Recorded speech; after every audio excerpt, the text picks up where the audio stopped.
none was not enough. The Dossier Russian NGO has discovered another, already the 10th yacht built for Vladimir Putin. This is a 71-meter Victoria ship worth more than $50 million. It sails accompanied by a 38-meter Orient boat. They started building Victoria back in 2005 at the Sevmash defense plant and launched it only in 2019. Both vessels are registered to the company of Putin's friend Gennady Timchenko. Now Victoria is in Istanbul at the Desan shipyards. This is an unusual company that not only carries out civilian orders, but also builds warships for NATO and can work with secret documentation of the alliance. We can explain Telegram channel right.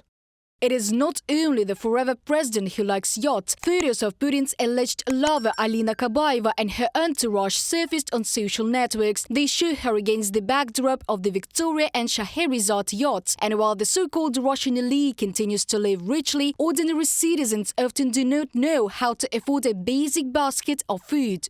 You need to understand how bad is the situation in the Russian economy. A situation where two government departments, the central bank and the Ministry of Finance, are working against each other. In order to suppress inflation, the central bank raises the rate, but then the Ministry of Finance expenses increase, and we see that people react to this, that now the issuance of mortgages has fallen by 20% because it is becoming expensive. People are starting to abstain from purchases of goods, and this will lead to fewer orders for the production of consumer goods.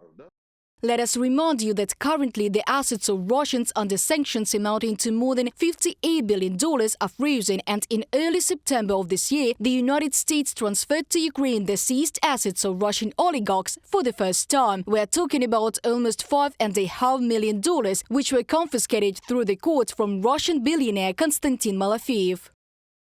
For the first time, we are transferring to Ukraine assets seized from sanctioned Russian oligarchs, which will now be used to support Ukrainian military veterans. Antony Blinken, United States Secretary of State, during a visit to Kyiv.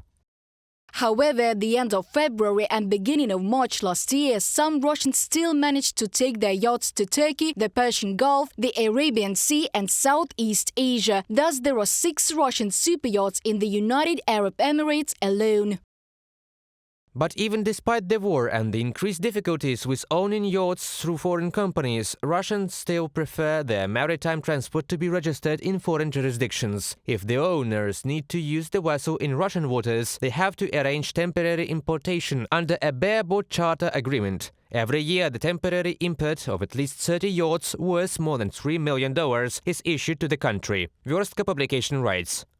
In total, since the beginning of Russia's full-scale war against Ukraine, the United States and EU countries have seized 21 yachts of Russian billionaires. However, only 17 vessels are in the status of frozen assets because 3 yachts were illegally removed from the ports. We are talking about the yacht El Dabra of the owner of Uralchem Group Dmitry Mazepin and Irina Viyu of Alisher Usmanov. The 3rd yacht was sold at auction. Reported by Diana Kolesnik, Yulia Granovska, UATV News.